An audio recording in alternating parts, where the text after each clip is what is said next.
Police थानों पर हिरासत में होने वाली पिटाई पर बोली सबसे बड़ी अदालत।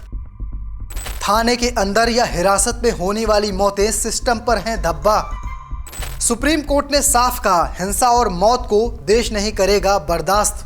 देश में सरकार किसी की भी हो, लेकिन आम आदमी के अधिकार सुरक्षित होने चाहिए। पुलिस थानों के अंदर होने वाली हिंसा और मौतों पर आज सुप्रीम कोर्ट ने आंखें खोल देने वाली बात कही है। देश की सबसे बड़ी अदालत ने साफ साफ कहा है कि पुलिस हिरासत में किसी भी तरह की हिंसा नहीं की जा सकती है। पुलिस खुद ही जज बनकर फैसला नहीं कर सकती है। हिरासत में हिंसा और मौत को देश बर्दाश्त नहीं करेगा। नमस्कार, आप देख रहे हैं जनसत्ता, मैं हूं शुभम गर्ग। आपको इस वीडियो में विस्तार से दिखाऊंगा कि सुप्रीम कोर्ट ने क्या कहा है और जब पुलिस आम आदमी को गिरफ्तार करती है तो आपके पास कौन कौन से अधिकार होते हैं, वो सब आपको इस वीडियो में विस्तार से बताऊंगा।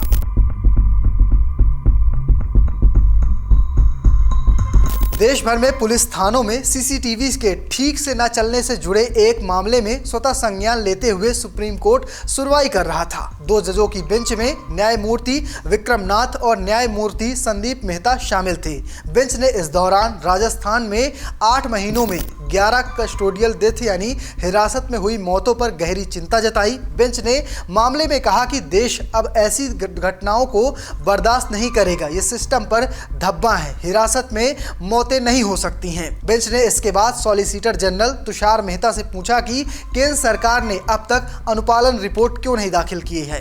अदालत ने इस पर तीखा सवाल किया कि और पूछा कि केंद्र सरकार इस अदालत को हल्के में क्यों ले रही है। इसके बाद तुषार मेहता ने 3 हफ्ते के भीतर हलफनामा देने का वादा किया और सॉलिसिटर जनरल ने कहा कि हिरासत में मौतों को कोई भी व्यक्ति सही नहीं ठहरा सकता। कस्टोडियल डेथ पर सुप्रीम कोर्ट की चिंता ऐसे नहीं है। 26 जुलाई 2022 को लोकसभा में गृह राज्य मंत्री नित्यानंद राय ने जानकारी दी थी कि 2020 से लेकर 2022 के बीच 4,484 लोगों की मौत हिरासत में हुई थी। मानवाधिकार आयोग की माने तो साल 2021 से 22 में जेलों के अंदर 2152 लोग मारे गए थे।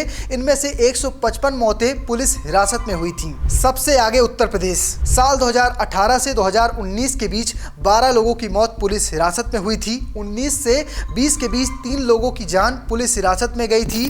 2020 से 2021 के बीच 8 लोगों ने पुलिस कस्टडी में दम तोड़ा था। 2021 से 2022 के बीच पुलिस कस्टडी में 8 लोगों की जान गई थी। 2022 से 2023 के बीच 10 लोगों की जान पुलिस कस्टडी में गई थी और 2024 तक के जो आंकड़े निकल आए थे आखिरी महीनों तक, तब तक 4 लोगों की मौत हो चुकी थी। अब तक नवीनतम आंकड़े नहीं आए, वरना 2025 का भी आंकड़ा आपके सामने होता और इसमें भी 2-4 की जान तो गई ही होती। सीसीटीवी लगाने के पुराने आदेश और धीमी प्रगति। सुप्रीम कोर्ट ने साल 2018 और 2020 में आदेश दिया था कि सभी पुलिस थानों, सीबीआई, ईडी, एनआईए जैसी केंद्रीय एजेंसियों के दफ्तरों में फुल कवरेज वाले सीसीटीवी कैमरे और रिकॉर्डिंग सिस्टम लगाएं। लेकिन कोर्ट को बताया गया था कि केवल 11 राज्य ने ही अब तक अपनी रिपोर्ट दाखिल की है। कई राज्य और केंद्र के कई विभागों ने अब तक कोई भी जानकारी नहीं दी है। 3 केंद्रीय एजेंसियों ने सीसीटीवी लगा लिए हैं, जबकि बाकी अभी पीछे चल रहे हैं। सुप्रीम कोर्ट ने की मध्य प्रदेश की तारीफ। शीर्ष कोर्ट ने कहा कि मध्य प्रदेश ने बेहद अच्छा काम किया है। हर पुलिस स्टेशन और चौकी को डिस्ट्रिक्ट कंट्रोल रूम से लाइव जोड़ा गया है। इसे बेंच ने काबिले तारीफ बताया है। पुलिस हिरासत में नागरिकों के अधिकार। आईपीसी, सीआरपीसी और भारतीय संविधान के तहत पुलिस हिरासत में एक आम नागरिकों को कई महत्वपूर्ण अधिकार दिए गए हैं। ये अधिकार नागरिकों को मनमानी, अत्याचार और गलत तरीके से हुई गिरफ्तारी से बचाने के लिए बनाए गए हैं। पहला, गिरफ्तारी का कारण बताने का अधिकार। सीआरपीसी की धारा 50 के तहत पुलिस आपको गिरफ्तारी का कारण स्पष्ट रूप से बताने के लिए बाध्य है। दूसरा, वकील से मिलने और परामर्श का अधिकार। अनुच्छेद 22(1) के मुताबिक गिरफ्तारी के बाद आप किसी भी वकील से मिलने का अधिकार रखते हैं। तीसरा है परिवार या दोस्तों को सूचना देने का अधिकार। आपको गिरफ्तार करने के बाद पुलिस आपके परिवार या मित्र को आपकी गिरफ्तारी की सूचना देने के लिए बाध्य है। चौथा है 24 घंटे के भीतर मजिस्ट्रेट के सामने पेश किए जाने का अधिकार। सीआरपीसी की धारा 57 के मुताबिक पुलिस 24 घंटे से अधिक आपको हिरासत में नहीं रख सकती है बिना मजिस्ट्रेट के सामने पेश किए।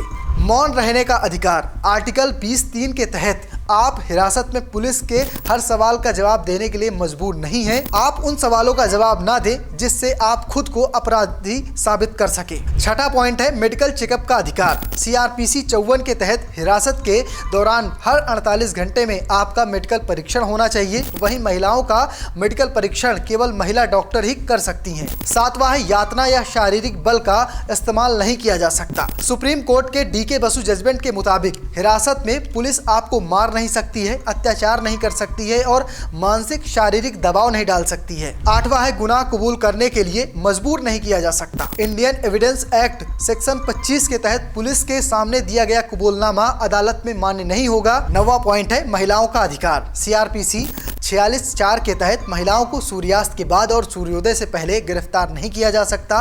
इसमें पुलिस को विशेष परिस्थितियों पर छूट दी गई है, लेकिन महिला पुलिसकर्मी ही गिरफ्तारी कर सकती है। महिलाओं को पुरुष पुलिस द्वारा छुआ भी नहीं जा सकता। भारत में पुलिस हिरासत के दौरान आम नागरिकों को कई सारे मजबूत अधिकार प्राप्त हैं। यदि पुलिसकर्मी इन अधिकारों का उल्लंघन करते हैं तो वो भी कानूनी रूप से अपराधी होते हैं। अगर कोई ऐसा करता है तो आप उसकी शिकायत कोर्ट में कर सकते हैं। फिलहाल आपको कैसा लगा वीडियो कमेंट बॉक्स में लिखिएगा और चैनल को सब्सक्राइब करना, पेज को फॉलो करना बिल्कुल मत भूलिएगा। धन्यवाद।